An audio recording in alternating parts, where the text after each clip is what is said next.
бемураббӣ зери гардон мӯътабар натвон шуданд.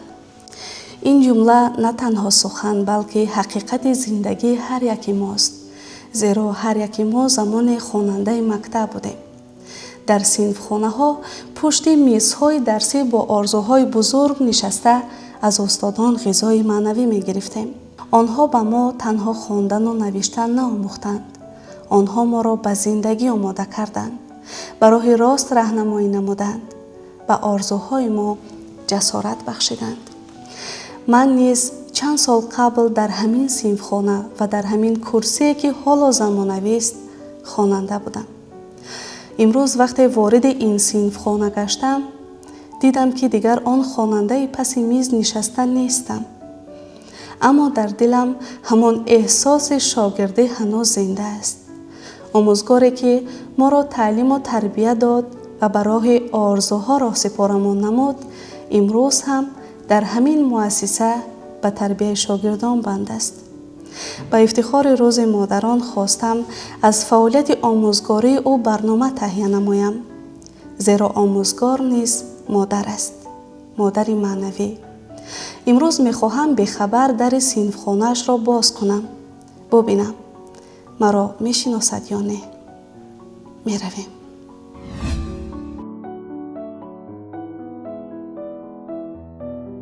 ин боно муборак нуриддинова нафарест ки дар баробари модару тарбиятгар будан роҳи илмомӯзиву омӯзгориро интихоб кардааст. интихобе ки танҳо касони дилогоҳ ва масъулиятшинос ба он қадам мениҳанд. зеро омӯзгорӣ касб нест, балки рисолат аст. марамат.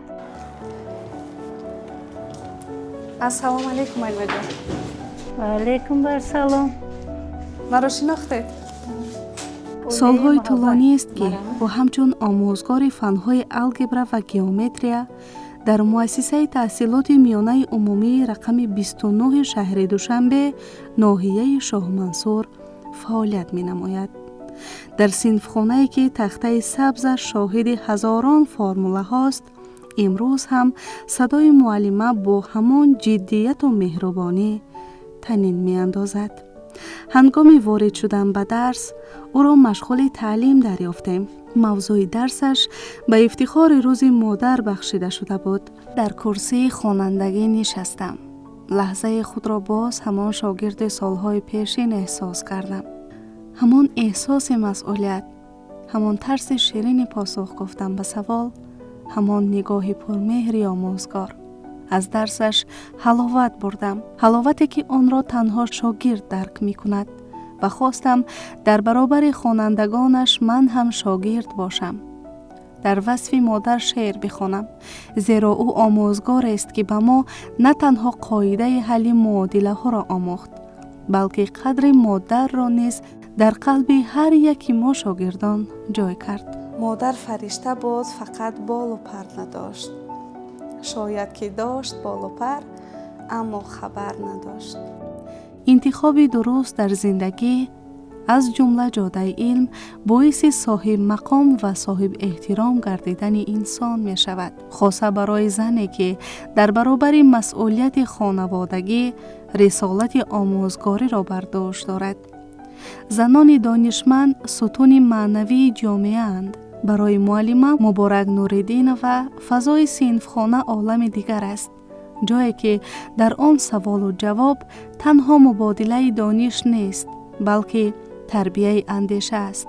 ҳар нигоҳи хонанда барои ӯ умед, ҳар ҷавоби дуруст натиҷаи меҳнат ва ҳар шогирди муваффақ меваи заҳматҳои солҳои дарози ӯст. аслан ман дар оилаи омӯзгор таваллуд шудам. падарам омӯзгор буд. ман фахр мекардам ки падарам омӯзгор аст. ва ман фанни математикаро бисёр дӯст медоштам, шавқаваси зиёд доштам. вақте ки мо синфи булоӣ мехондем, муаллим математика надоштем. муаллимои мактаби олӣ омада мода дарс медоданд. рӯзҳои шанбе, якшанбе мо пурра дарси математика мехондем.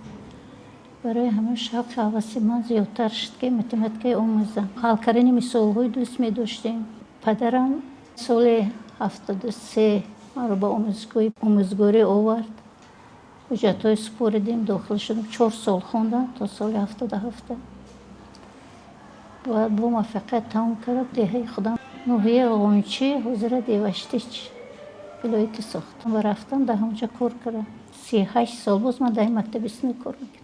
آیا آموزگار هم میتواند به شاگرد مادر معنوی باشد؟ من فکر میکنم که فرزندان منم و ها به ما نصیحت میکنیم، روی راست نشان میتیم، ما همچون فرزند معامله میکنیم. در سیمای معلمه نوری‌دین و مبارک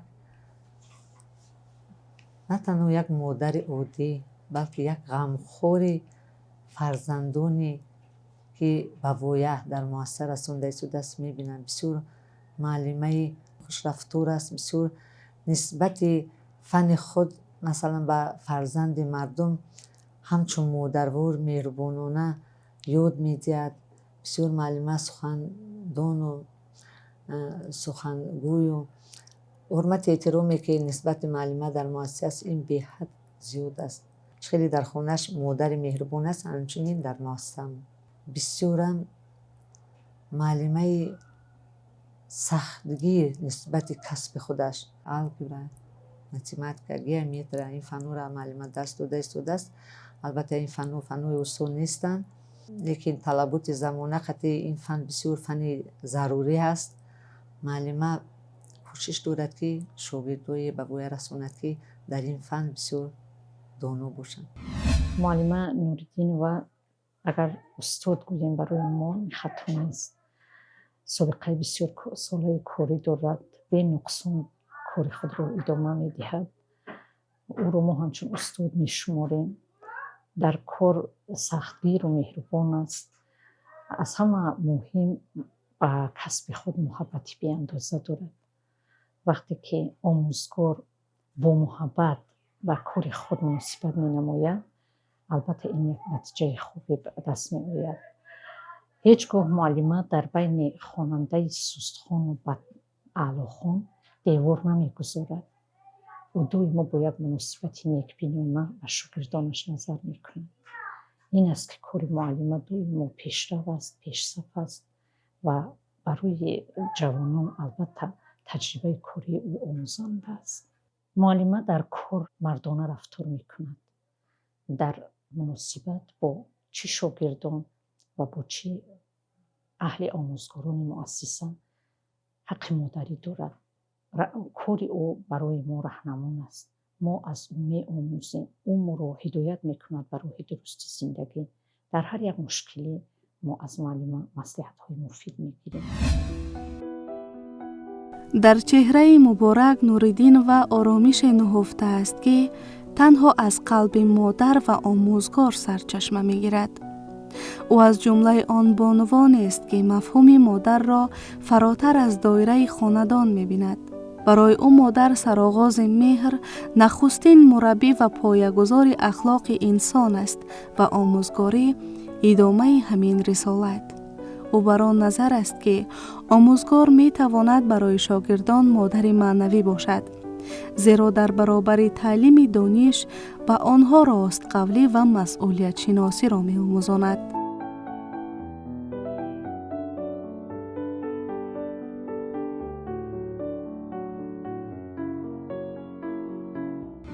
حرکت میکنم که شاگردانم آموزن از کتاب‌های گوناگون. مثلا مسائل تستی در درس‌ها استفاده میبریم. آینده مثلا متماتیک نشون، و که آموختنشون در کاره، چیزهای عادی دانستنشون در کاره. فن گیومتری میگذارم. اگه موضوع ساختن باشه، ساخته بیایم میگن، ساخته میبیام. از هر چی ساخته میبیام. از چوب میسازم، از گچ میسازم، از سیم میسازم.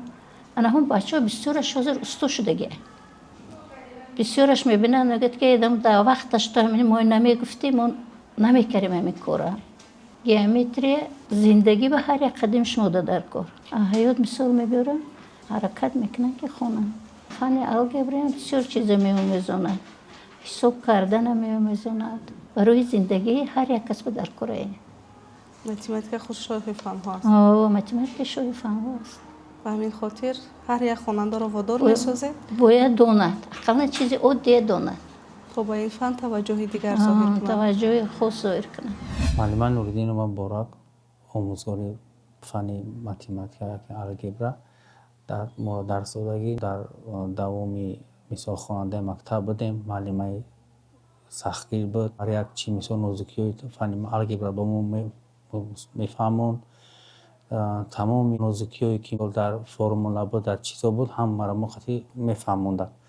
معلم نوریدین ما بسیار معلم خاکسار. معلم در درس‌های آموزگاران جوان می‌درویند، کار متدی می‌فهمونند. معلم در وقتی خالی شد بیودن نمی‌گذرانند، کتاب بدیهی مطالعه می‌کنند. متدی که معلم خوب است. در وقتی درسش معلم با متخصصان جوانی که مثلا وقتی به مکتب میان پیراد میکنند، هر یک نوزکی اما متدی که در متخصص جوان میآموزند.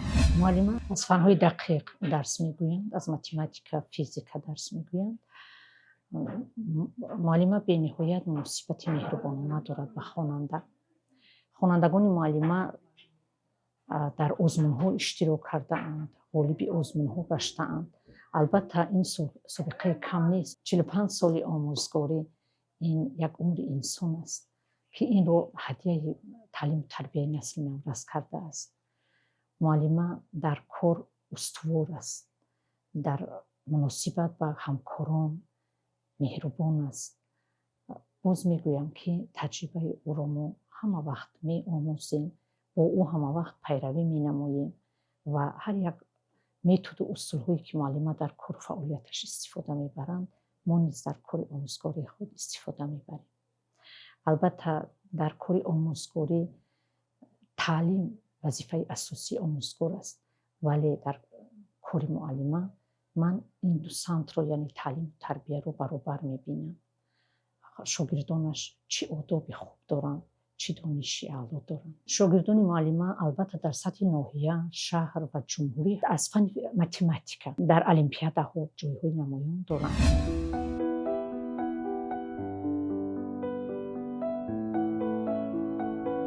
محبت مبارک نوریدینова به فن‌های دقیق از ایام نورسی آغاز یافته است. الگبرا و گئومتریا در نظرش علمی اند که انسان را به اندیشه صحیح، تحلیل و جستجوی راه حل عادت می دهند. او می گوید هر مسئله که حل می شود به انسان اعتماد می بخشد. شاید همین احساس بود که او را به راه آموزگاری همین فنها راهنمون ساخت. اولین روز درس گفتنش هنوز در خاطرش روشن است. وقتی چشمهای پر انتظار خوانندگان را دید، درک کرد که آموزگاری تنها انتقال دانش نیست، بلکه اعتماد بخشیدن به نسل جوان است.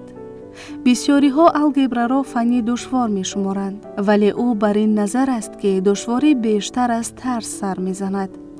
اگر آموزگار بتواند درس را با مثال های زندگی پیوند دهد و هر معادله را همچون معمای جالب معرفی کند، محبت خود به خود بیدار می شود.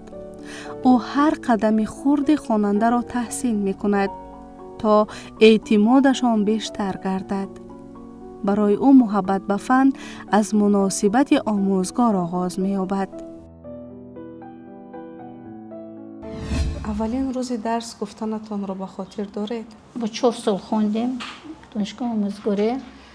بعد صنف 10 دادم.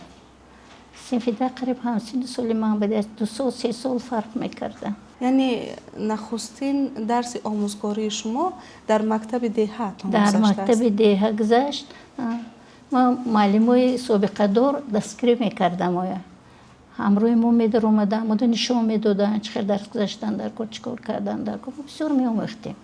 هر خیل مکتب میرفتیم، بچه ها گوناگون بودن، لیکن درس میگذاشتیم. آموزگارمو همراهمو بودن، اصلاح میکردم. بسیار خوانندگان فنی الگبرا و گئومتریا را فن‌های دشوار می‌حسابند. شما محبت خوانندگان را به این فن چگونه بیدار کردید؟ از چیز عادی سر میکنیم، مشقتشون زیاد میشه. آموزگار شخصی است که پیشبرنده جمعیت است. نسل نورس را به راه درست زندگی هدایت می نماید. معلم نوریدین و مبارک طی سالیان زیاد است که در این مؤسسه تعلیمی کار و فعالیت می‌نمایند و تا این سالها شاگردان زیادی را معلمه به کمال رسانیدن. این باعث افتخار است که امروز شاگردان معلمه در همه ساحه‌ها کار و فعالیت می‌نمایند، پیشبرنده جمعیت هستند. معلمه نوری‌الدین و مبارک نیز در بین آموزگاران، در بین خوانندگان نیز صاحب آبروی و اعتبار هستند. معلمه در برابر آموزگار بودن مادر مشفق هستند، در کار مسئولیت شناس هستند. معلمه سالهای زیاد فنی الگبر و گیومتری درس میدن. البته دستورالعمل دارن، البته فکرها دارن که معلمه سابقه دار هستند و همه آموزگاران فنای دقیق میتونن که از معلمه عبرت گیرن، بیان در درس‌های معلمه اشتراک نمایند و از معلمه یک چیز رو یاد بگیرن. من خود که آموزگار فن تکنولوژی اطلاعاتی هستم، از معلمه بسیار چیزی که نمیفهمم میپرسم، برای اینکه معلمه سابقهشون زیاد است. معلمه بسیار چیزها رو از خود کردن میدونن الکی و اون چیزی که به من در کار باشد من حتما از معلمه میپرسم.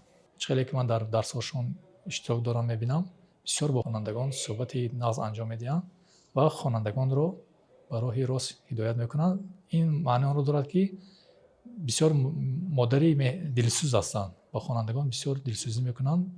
این معنی آن دارد که معلمه فرزندان خود رو نیز همین خیلی تربیت نموده به راه راست هدایت میکنن. مبارک نوری‌الدین و در طول فعالیت آموزگاریش پیوسته به تکمیل اختصاص را آورده است.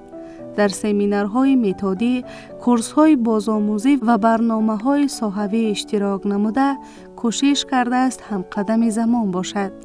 او باور دارد که آموزگار خود نیز باید همیشه آموزنده بماند.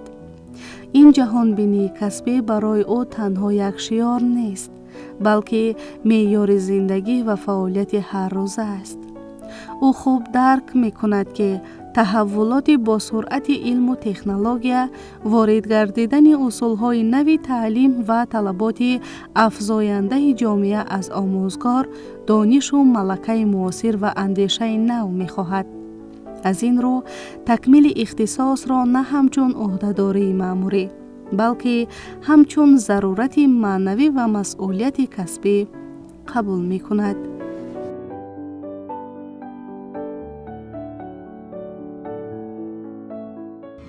семинарои ноҳиёвида мо баромад мекунем, мавзӯъ менависем, дар онҷо баромад мекунем дар пеши омӯзгоро бо саволҷавоб мешавад ва ҳо фикри худшонро мегӯянд. мақолаҳом ҳаст дар газета, журналҳои. برای بلند برداشتن کار خود و کسبیت والای خود از کدام مرکزهای تکمیل اختصاص گذشته اید؟ ما در 3 سال یک بار کورس تکمیل اختصاص میریم. در اونجا آموزگارا درس میدن از چند فن، بسیار چیزا می‌آموزیم از اونجا. برآمد میکنیم، دیگه مکتبا میبرم، دیگه مکتبا درس میگذاریم. بسیار چیز می‌آموزیم از کورس تکمیل اختصاص. اون چیزی که آموختیم میبینیم در مکتب و خوانندگان میفهمونیم. آموزگاران مرکز چیزای نو می‌آموزن و در همونجا ما اولین بار کامپیوتر در همونجا یاد گرفتیم. بعد که ما تموم میکنیم با امتحان میگیرن. چون عصر 21 عصر علم و پیشرفت تکنولوژی است، کار کردن با دستگاه‌های الکترونی برای شما مشکلی پیش نمیارد؟ دستگاه الکترونی که کار میکنیم، حاضر ژورنال الکترونی داریم، کامپیوتر کار میکنیم. همش آموختیم.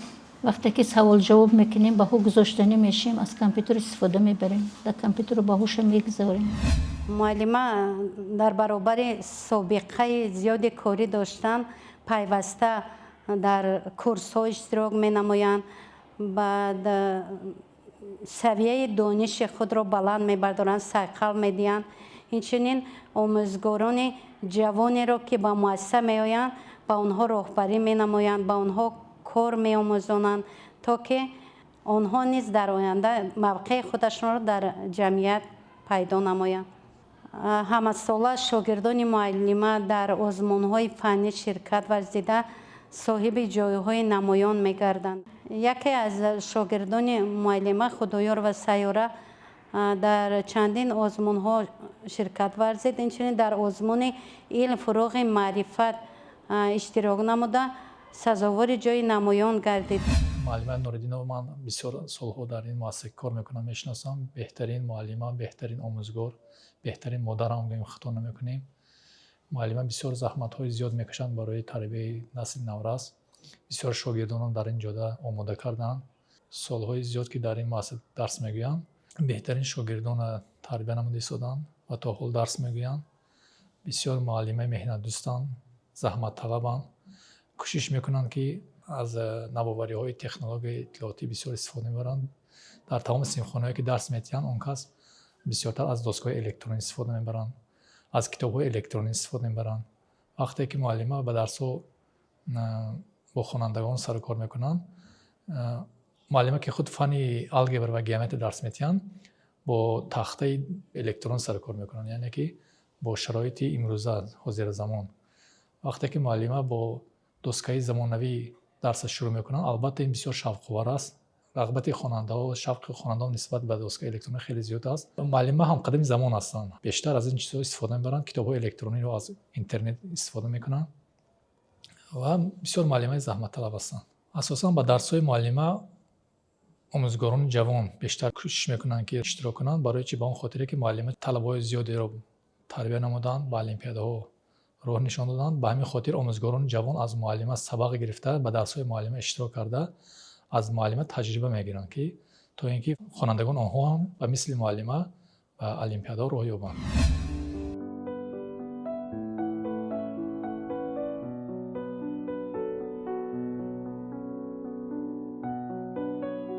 دستاوردهای شاگردان برای مبارک نوریدین و افتخار بزرگند. شاگردانی که در المپیادهای فنی و آزمون‌های جمهوریوی جایهای نمایان را صاحب شدند، تنها نمونه از ثمره مهنت‌های اویند. امروز شاگردانش را در ساحه‌های گوناگون، آموزگاری، طب، مهندسی، اقتصاد و دیگر بخش‌ها می‌بیند و هر موفقیت آنها را همچون کامیابی شخصی خود احساس می‌کند. او همیشه تلقین می‌نماید که دانش باید با اخلاق حمیده، مهنت دوستی و احساس وطنداری هم قدم باشد. مبارک نوریدین و بر آن اندیشه است که موفقیت شاگرد بهترین مکافات آموزگار حسابیده می شود. هر باره که از پیشرفت آنها خبر می یابد، اطمینان حاصل می کند که راه انتخاب کردهشان درست بوده است. زیرا زندگی آموزگار در تقدیر شاگردان ادامه می یابد و نامش در صحیفه های موفقیت آنها زنده می ماند. از شمار شاگردان شما هستند خوانندگانی که در المپیادها و یا آزمون‌های سطح شهری جمهوریوی مقام سزاوار را گرفته باشند. وقتی که شاگرد در المپیاد اشتراک میکند یا یگان صاحب کسب هنر میشه، فخر میکنه که همین دست برداری من است. خدایاربک فردوس بود. ما از صنف 5 درس داده بودم. هر سال المپیاد نوحیوی اشتراک میکرد و صنف 9 10 11 بام المپیاد شهری ده گذشته بود و دیوای رفت روسیه داخل شد، خوند، به همین درجه رسیدنی و سبزور شده. شاگردان موفق دارید و اگر باشند میتوانید آنها را نامبر کنید که ها هستند و در کدام مقامات های دولتی امروز ادای وظیفه کرده ایستادند؟ یکی از شاگردان من عظیم الشهرت ادوکت میبیاد من تیز خبر میگیرم، بسیارش در هر کجا کار میکنم. اکمالالدین کریموف طلبم بود. حالا یکی از ورزشکاران بهترین و این طلبه مکتب بود. یکی از شاگردان موفق من خودی شما فخر میکنه.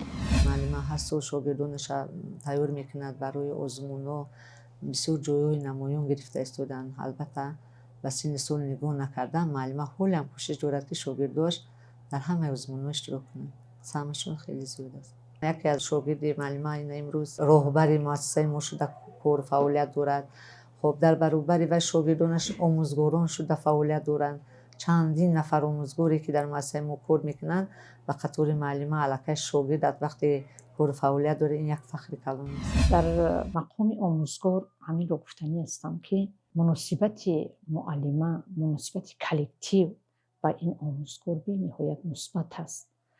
ما او رو احترام میکنیم در کلکتیو موقع خاصه دارد معلم. کار او برای ما یک پیشروی است، یک راه اصولی هست که ما از آن استفاده میبریم. مخصوصا برای جوانان معلم چندین آموزگار را راهنمایی کرده است. چندین آموزگاران جوان به او وابسته شده بودند و از این تجربه آموختند و حاضر در همین مؤسسه همچون آموزگار فنهای دقیق یعنی متماتیک، فیزیک کار و فعالیت دارند و به او پیروی می‌نمایند. مثلا یکی از شاگردان معلم کریموف اکمال‌الدین این الک چمپیون جهان است که شاگردی اصلی خود معلم است در رشته ورزش. یکی از شاگردان دیگر معلم خود رهبر مؤسسه نعمت حسین‌الدین است که تو به این مرتبه رسیده است. یکی از شاگردان معلم خدایارزاده در آزمون علم فروغ معرفت تو به سطح جمهوری برآمد که این افتخاری البته مؤسسه ما است. این هم به واسطه شاگردی معلم نوری‌الدین و مبارک میباشه. معلم نوری‌الدین در مؤسسه همچون زن مادر کار و فعالیت نموده ایستادن. مادری بهترین هم گوییم خطا نمیکنیم، برای اینکه معلم بسیار فرزندان رو به وای رساندن، شاگردان زیاد رو تربیت نموده ایستادن و با المپیادها تیار کرده ایستادن. در برابری که زن هستند، در برابری که کارهای خانه رو مونده، باز کارهای دولتی رو نیز سری بلند اجرا میکنن. البته دستاوردهای زیادی هم دارند، برای اینکه خوانندگان معلم در المپیادها به واسطه اشتراک میکنن، جایهای نمایان رو اشغال میکنن، آبروی مؤسسه ما رو بلند میکنن و چون آموزگاران در مؤسسه ما صفشان زیاد شده و شاگردان خود رو به المپیادها بیشتر تیار کنند و جایهای نمایان رو اشغال نمایند.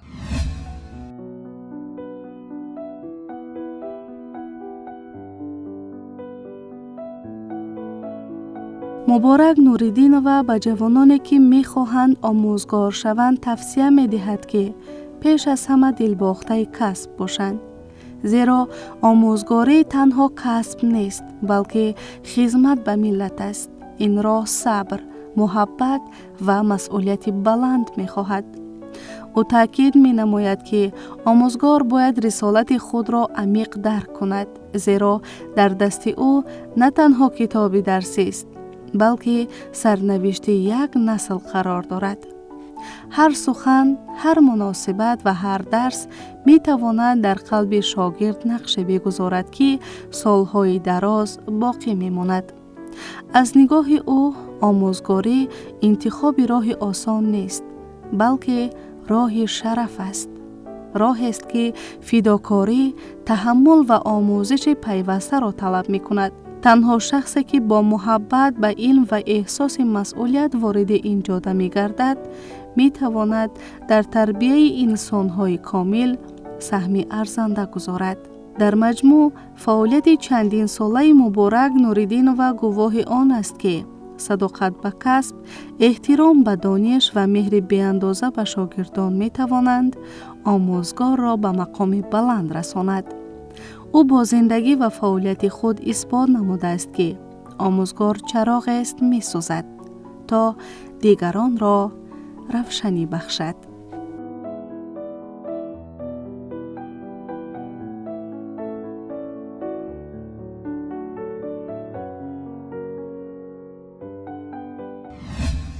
بینندگان ارجمند، به خاطر پاس خاطره های شیرین دوران مکتبی همه ما را می باید برای عیادت آموزگاران خود وقت جدا کنیم، زیرا تمام موفقیت هایی که امروز طی کرده ایم ثمره زحمت های صادقانه آنهاست. آنها از لحظه قدم گذاشتن به مکتب ما را همراهی نمودند، علم آموختند، به راه راستی هدایت کردند. تمام سالهای فعالیت شاگردان خود را فراموش نکردند. زندگی و فعالیت آموزگار من مبارک نوری‌الدینova شایسته پیروی است. او طول 48 سال فعالیت آموزگاری با صداقت و محبت تلاش نموده است تا شاگردان شایسته و دانشمند را به جامعه پیشنهاد نماید. شاگردانی که امروز در گوشه و کنار کشور و بیرون از آن با افتخار نام استاد خود را به زبان می‌آورند. آموزگار مادر معنوی است. مادری که نه تنها فرزندان خود را بلکه صدها شاگرد را به کمال می‌رساند. با امید تنصیحاتی شما آموزگار بانوان و مادران ارجمند اینجا می‌رسیم به انتهای برنامه مروارید. خوش و خوش روزگاری شما آرزوی ما تهیه‌گران برنامه است. خیر.